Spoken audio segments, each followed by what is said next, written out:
কিছুক্ষণ আগে আমি একটি নিউজ দেখলাম। নিউজটি দেখে আমি অনেক কষ্ট পেয়েছি, বলতে পারেন একটি হৃদয় বিদারক ঘটনা। এক ছেলে তার নিজের স্বপ্নকে পূরণ করার জন্য ঢাকা এসেছিল। তার স্বপ্ন ছিল সে বিসিএস ক্যাডার হবে, কিন্তু এখন সে লাশ হয়ে নিজ বাড়িতে ফিরে এসেছে। তবে এই লাশ হয়েছে কাদের মাধ্যমে, এটাও আপনাদেরকে বুঝতে হবে। যেই বাহিনীকে তৈরি করা হয়েছে মানুষের নিরাপত্তার জন্য, সেই নিরাপদ দেওয়া বাহিনীর মাধ্যমেই গুলি খেয়ে লাশ হয়ে ফিরেছে। যাই হোক, বিস্তারিত নিউজটি আমি আপনাদেরকে পড়ে শোনাচ্ছি। ছেলেটির নাম হচ্ছে সাগর। সাগর 6 বছর যাবৎ পড়ালেখার জন্য বাড়ি ছাড়া, ঈদ কিংবা বিশেষ অনুষ্ঠান ছাড়া সে বাড়ি আসতো না। সে কখনো কোনো রাজনীতির সঙ্গে জড়িত ছিল না। আমি কৃষক, মাঠে কাজ করি। আমার ছেলে সব সময় পরিবারের কথা ভাবত। ছোট বোন এসএসসি পাশ করার পর তাকে ঢাকা নিয়ে বিশ্ববিদ্যালয়ে ভর্তি করার জন্য কোচিং করাবে বলেছিল। কত স্বপ্ন ছিল, সব শেষ হয়ে গেল এক নিমেষেই। এভাবেই আর্তনাদ করে কথাগুলো বলছিলেন ঢাকায় কোটা সংস্কার আন্দোলনে গুলিতে নিহত মোহাম্মদ সাগর হোসেনের বাবা মোহাম্মদ তোফাজ্জল হোসেন। বাবার সামনে ছেলের মৃত্যু কতটা যে কষ্টদায়ক, যিনি বাবা তিনিই বোঝেন। জানা গেছে কোটা সংস্কার আন্দোলনকে কেন্দ্র করে মিরপুর গোল চত্বরের সংগঠিত সংঘর্ষে গত শুক্রবার 19 জুলাই মাথায় গুলিবিদ্ধ হয়ে মোহাম্মদ সাগর হোসেনের মৃত্যু হয়।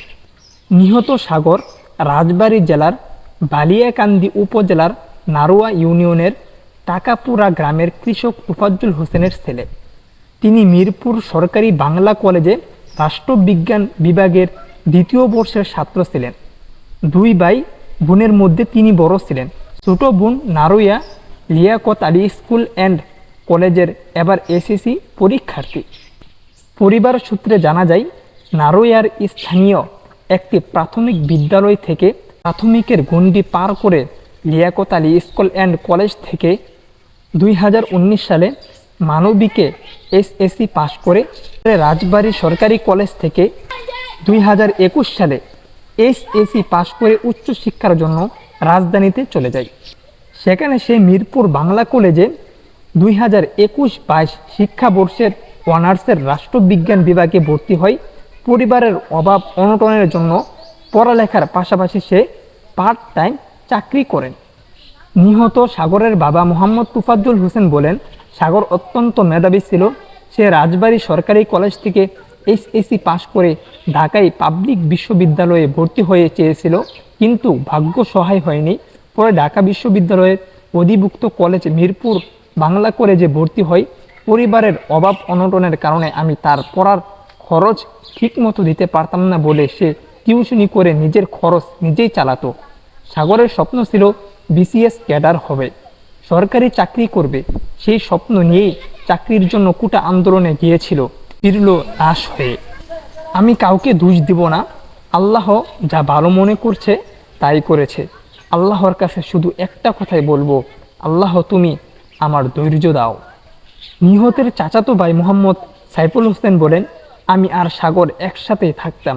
আমি তাকে অনেকবার নিষেধ করার পরও শুক্রবার সকালে বন্ধু বান্ধবের সাথে মিরপুর 10-এ কোটা সংস্কার আন্দোলনে চলে যাই। তার যাওয়ার পর থেকে আমি অনেকবার তাকে কল দিয়েছি।